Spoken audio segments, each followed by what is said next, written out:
Hey yo, what's up, y'all? Y'all know who it is. It's your boy Rex Soprano in the building. DOHJH. Yep. Welcome back to the diary. Welcome to Vid 1000. 999 went hard. For the fact of the matter is that who else you know review the game for a whole hour? Who else drops knowledge like that other than me on YouTube?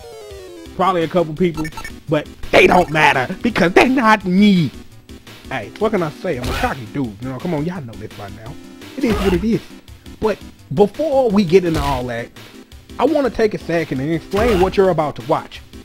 You are about to watch me do a no-loss run, a Fatal Fury special on Expert with Ryo Sakazaki. This is possible for one important reason. When the AI of this game was programmed, they kind of forgot to program it for Ryo. What happens is the computer knows to fight back, but once Ryo does something, the character freezes in place because they weren't programmed to defend or counterattack. So they just stand there as you will watch. But it's like if they think of doing something before you do something, you'll probably get hit, especially on Expert. I tried to aim for a perfect run and I got pretty close. This was probably one of my better runs, and this is the reason why I use this over all the other ones, because it's some wild stuff that happens in this video. So while you listen and pay attention to the randomness that happens as drop inputs equals you eat half your damn energy bar. So before we get into everything else, I do want to shout out my boy Wild Tinker, who was the inspiration for making this video, because he makes a lot of videos like this on this site about fun SNK stuff. And it's like when I kind of figured this out, because I didn't know this till about maybe a couple months ago, that I was randomly playing Fatal Fury Special and then realized that when Ryo does crap, the computer don't do nothing.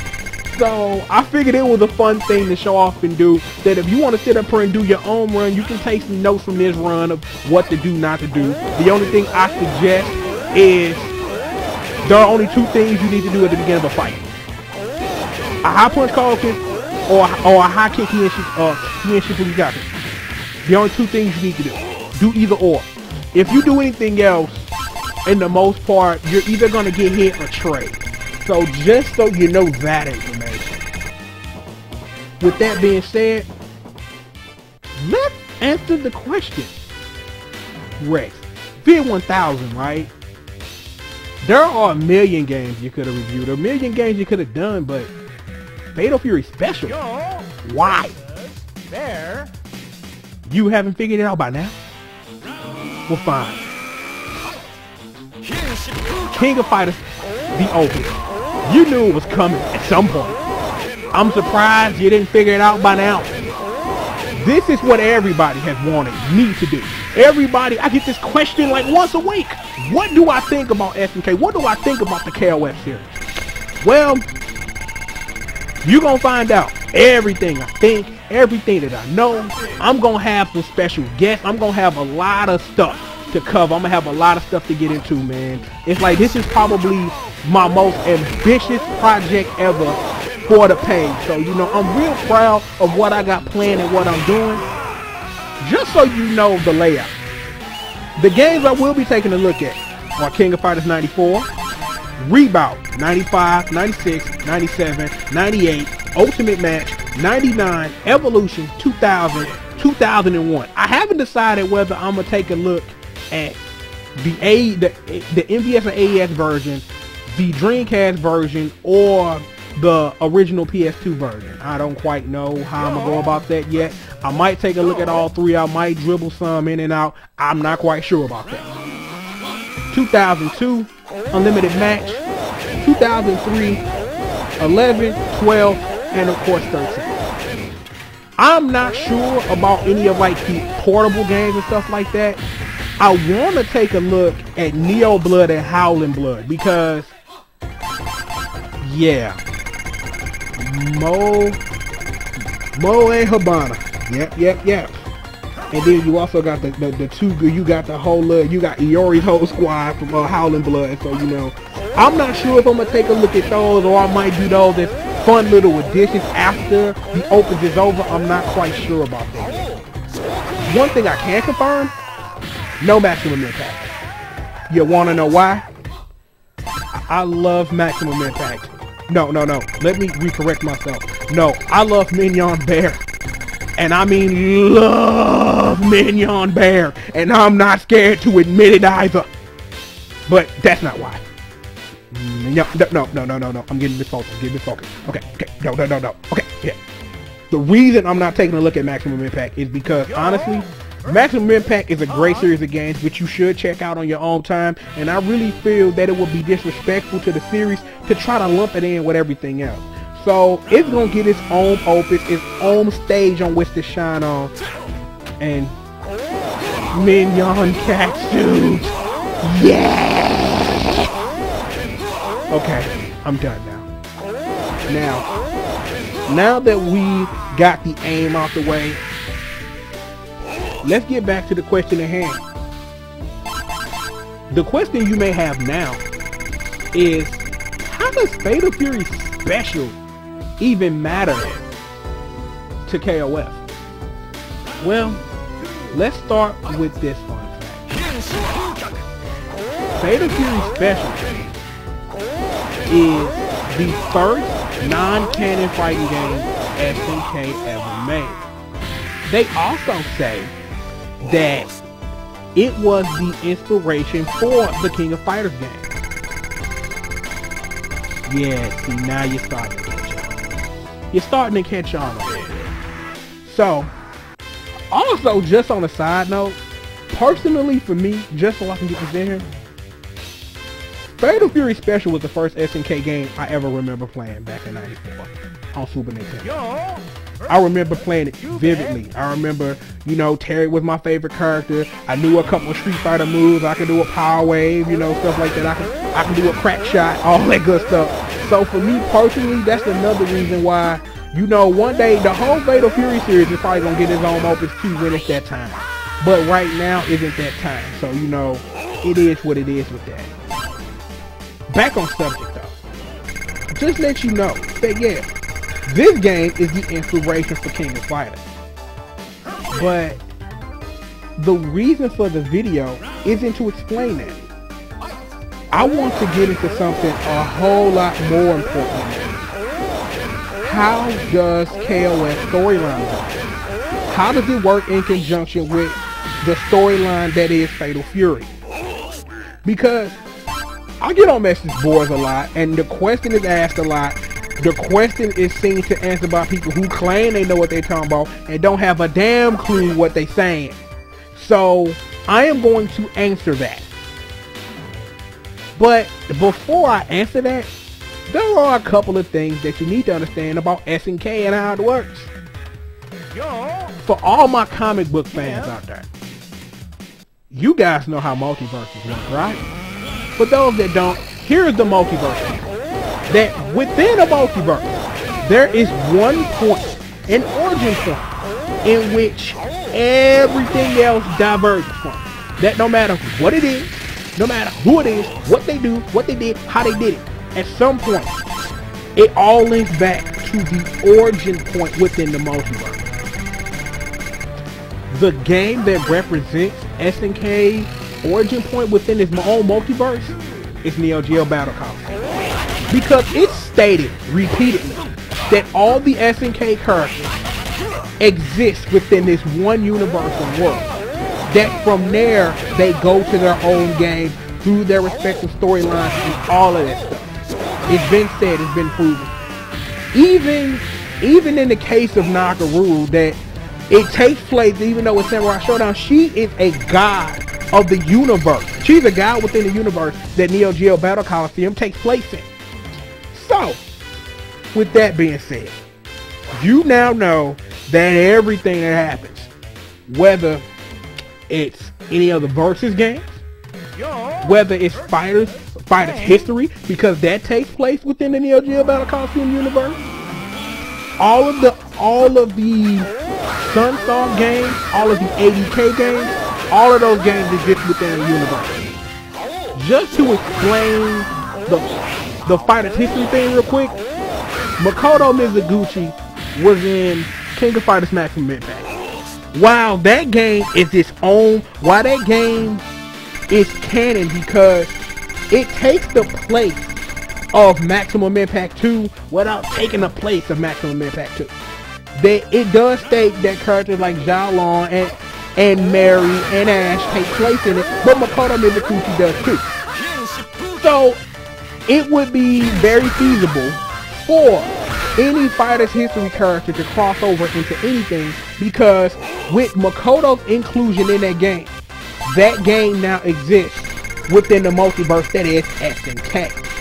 All the Street Fighter characters and all of Capcom even exist within this multiverse when they cross over, because the Capcom versus SNK games, at least how perceived they work, is that they take that all of the characters exist within their own little universe within Capcom vs SNK, and they all coexist, and all of the things that happen at the same time, which like why characters like Geese and Bison can exist. You know, that Bison got Shadowloo and Geese is King of Southtown and all that stuff, and it all works because it's an origin point from Neo-Geo Battle Coliseum. Chaos is a little bit different, because for those that don't know, Neo-Geo Battle Coliseum was originally supposed to be SNK vs Capcom 2. A lot of you may know the game by its working title, Sammy vs Capcom, but from what I know, it wasn't going to have not a Guilty Gear character in it. Even though I would kill to love to see Andy Bogard fight Chip, because that would be some wild shit. Two real ninjas straight going at it? Yo, that's hot. But with all that being said, there is one other thing you need to know. Write this down, because this is important. Samurai Showdown. I repeat, Samurai Showdown. It's not canon to Fatal Fury. Which also means Genin and Mai not related. No, it's like Genin and Mai are like Babs and Buster Bunny. Same last name, no relation. They need to bring Tiny Toons back. No, okay, I'm getting this focus again. Yeah. Same last name, no relation. Just so you know. Samurai Showdown takes place in its own little corner, which affects nothing that happens in Fatal Fury or anything else that is canon to it. Just so you know. Write that down. Go to your nearest message board, type up your boy Rex Soprano just said it, because it's proven to be true. With all of that said, you may wonder, a lot of people know basically from KOF how the main storyline of Fatal Fury works. That, from what you may know, it starts at Art of Fight. You may think that, but that's wrong. There is one game. There is not, actually, I take that back. There is a series that takes place before Art of Fight. That game is The Last Blade. Yeah, write that down as a game you need to play too. Last Blade, The Crack, just so you know. The reason why this is true is because of the characters Zanetsu and Iji Kisaragi. It's been proven that Iji is a descendant of Zanetsu. That is the only link that we have that proves this point. So, just so you know. With that being said, now that you know, here's where we are so far. Within the canon of Fatal Fury, it goes down like this. Last Blade, Art of Fight, Fatal Fury. I'm going to stop right here, because I'm finna drop some mad knowledge on y'all. If you didn't know, there are other games within SNK's universe that actually take place within the time between Art of Fighting and Fatal Fury. One of those games is Super Spy, because it features Geese Howard, and the depiction of Geese Howard is before Fatal Fury 1. So I have to assume that happens while before his turn, after he's no longer police commissioner, but when he's the king of Southtown at that juncture. That is just based off what I've seen by playing a Super Spy, and that's the assumption I go off of. Another game that you may not even think even takes place or even matters. 3 Count Bout. Yep. You want to know why? Mr. Broken himself, Raiden, is a wrestler within the SWF, which 3 count bout represents. His tag partner was the Big Bombardier. He was still Big Bird at that juncture.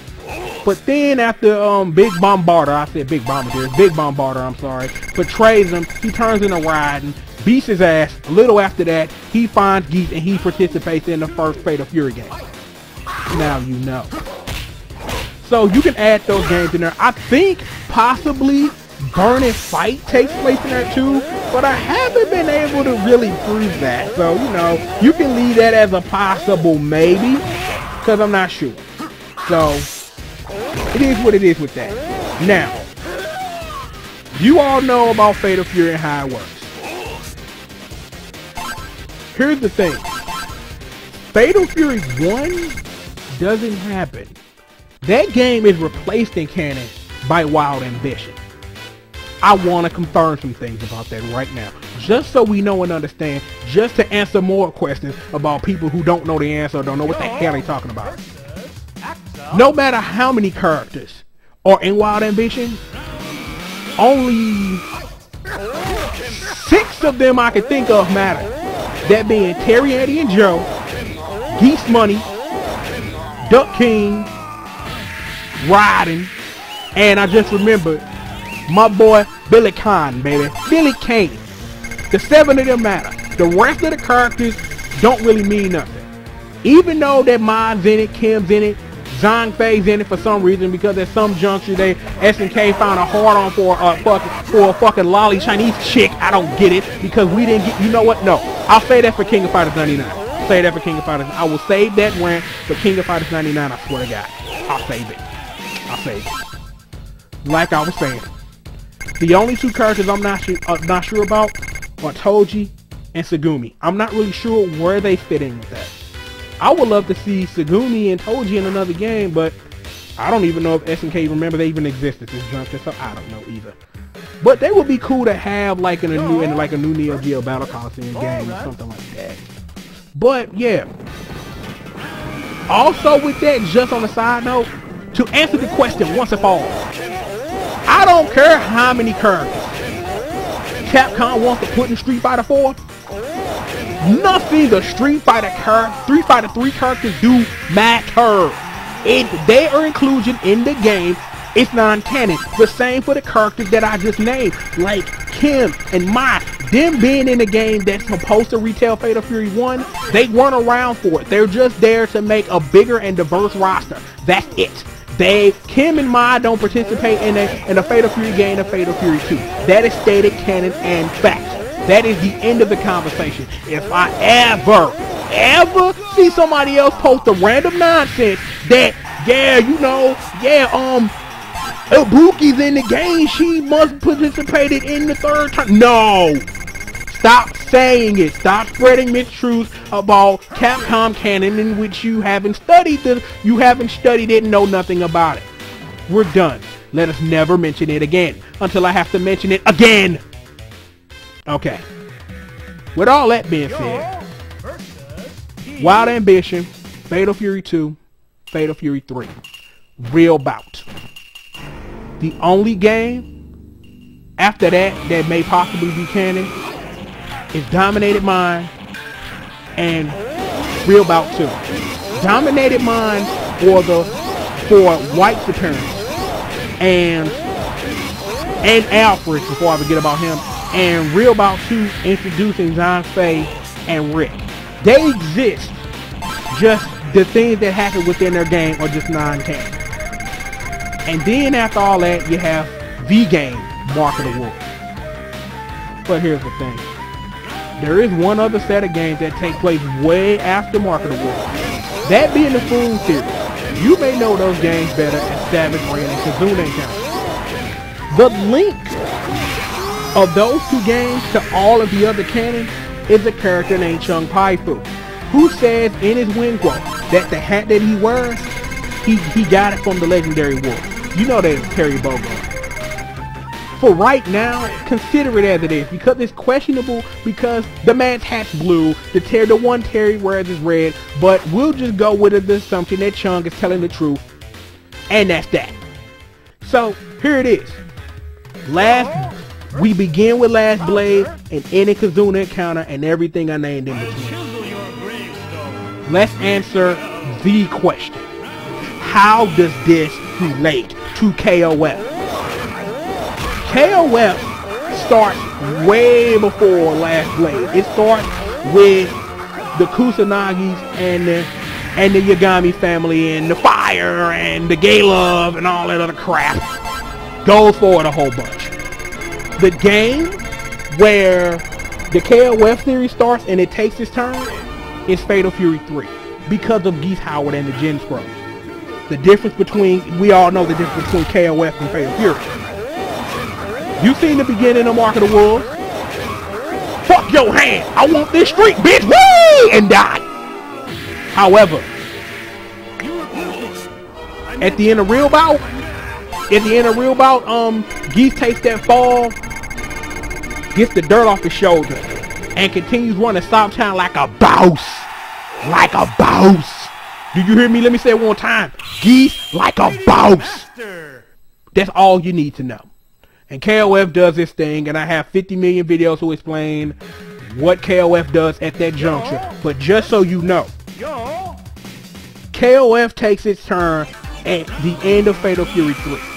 Instead of throwing the Gen Scrolls away and not using them like he did in Real Bout 1, he instead uses the Gen Scrolls when he falls, which keeps Geese alive, which makes him be in KOF 96, for him to make the Outlaw team in 2003, and so on and so on and so on and so on. For the record, just so you know, Maximum Impact follows follows Fatal Fury storyline all the way to the point to before Mark of the Wolves. Kai in that juncture is replaced by Fate and his people until he's shot, which kicks off Maximum Impact. Just so you know. So really quickly, before we end this, let's review SNK, Multiverse, Origin Points, Neo-Geo Battle Coliseum, Samurai Showdown is not canon, will not be canon, is his own canon over here in a corner. The storyline for Fatal Fury is follows. Last Blade, Art of Fighting, Fatal Fury, Foon series. That's that. KOF takes his turn at Fatal Fury 3 because of Geese, Gen Scrolls, fall off Geese Tower, blah blah blah. Maximum Impact follows the Fatal Fury storyline to right before Mark of the Wolves, and then instead of Kind, it's Fate, and all that stuff takes place. Congratulations. You have now graduated from SNK Storyline 305. We do not have milk and cookies for you. We do not have a badge of honor. You have learned something here today, and now you can take that information and spread it all across and just stop the idiocy with all these people claiming they know what they're talking about and they don't. I have researched this subject for longer than I wish to think about and remember. That's that. I hope you guys have learned something. Welcome to the Opus of King of Fighters. Before I get out of here, I want to dedicate this to a whole bunch of people. First off, to every SNK fan that has kept the faith through the years, this is for y'all. Because I stand right in that same group with y'all, and I'm very, very proud to say I stand in that same group with y'all. I do. I love SNK like no other. And there are very few people who got as much hype for SNK as I do, and I've met a couple of them, and they wonderful people. It is what it is. On that same note, if you an SNK fan, dog, and you need a place to call home, holler my fam over Dream Camper. Real talk, for real, I'm serious. They may have been around for a short time, but it's about to get crazy over there. So go over there, sign up, introduce yourself, let people know where you at, what you're doing. I need to get my ass back over there myself, because I can't sit up here and tell you to do it, and I'm not over there as much as I should. But I did my participation, I get my conversation on, and I do that. So shout out to all my Dreamcast family, man. I see y'all. So it is what it is. I want to shout out Neo-Gas and the KOF 13 hype thread. There's a couple special people in the thread I do want to shout out. I want to shout out My vice president of hype of KOF 13, my boy First. I see you, dog. I appreciate what you doing, man. You can have Liz, man. I'm just gonna roll with a thing. I've been rolling with that for years. You know, we just gonna keep it just like that. Shout out to my boy Sab CA. Shout out to my boy T-Zot. And shout out to my boy Hans, man. Hold down the streams every Sunday, dog. I appreciate what you're doing, man. Keep that awareness up. Keep hype alive, all that good stuff, man. It is what it is. Thank you. With that being said, I'm done. This is over. King of Fighters 94, I'll be reviewing it when I get damn well ready. So be damn well ready when I review it. Yeah, I think that's about it. 1,000 in the bag. From here on out, ladies and gentlemen, it's gonna get wicked. It's gonna get wicked. I got a whole bunch of stuff planned, dog. Just know the next couple of days, I'm gonna be bombarding your YouTube page with everything that I've been too busy to upload because I've been trying to get this done and get all my other personal stuff taken care of. Again, as usual, keep a watch out for the JR project. I'm gonna be sharing that with y'all very soon, within the next couple of weeks. So, you know, be ready for that, for me to let y'all know what's really good with the JR project. Jock King, Rex Soprano, dog, the ultimate team, better than Battletoads and Double Dragon. We got the Streets of Rage trilogy coming, but we done thought of some more stuff. So be expecting that within the next couple of months once I finish getting the tech together to do that. Like I promised you, it's not an hour long, and the time is about done. With that being said, I bow out of here. You know who I am. The motherfucking welterweight, heavyweight, motherfucking champion of the motherfucking world of motherfucking YouTube, motherfucking Triple the Guy, aka Rex Soprano, in the building. DOAGH. Nobody, and I mean nobody, does it like I does it. With that being said, I'm done for real. So y'all enjoy the rest of this, man. I just recorded the rest of this for y'all so y'all can see all three intros with Terry, Andy, and Joe, and all three of the pictures that you show on the hot score screen. So like I said, man, y'all know who I am. It's your boy Rex Soprano, DOAGH. Welcome to the future diary of a game whore. Welcome not to the next level. Don't welcome to the rebirth. We don't continue doing it like we always been doing it. And with that being said, I'm out of here for real this time. Again, you know who I am. You know what this is. You know who we be. I'll holler at y'all later. Peace. Oh, there is one more thing. Y'all need to holler at your boy on Facebook, yo. I'm gonna keep it real. I got 1,590 subscribers and I only got 80 likes on my Facebook page. I know more than 80 people out of 1,590 feeling what I'm doing, man. So go on, come through, man, hit a like button, unless you just ain't got the plain Facebook page. But I'm like, real talk. It is what it is, man. We doing stuff major on Facebook, dog. I be dropping a lot of exclusive knowledge because, man, I can't make videos about everything that I know, learn, and think about. So, man, like I said, man, I'm going to have the link down in the description, boy, man. Just get at your boy on Facebook, yo, for real. You won't regret it. Now, I'm going for real this time. It's your boy Rex Soprano, DOAGH. Holla at y'all later. Hey.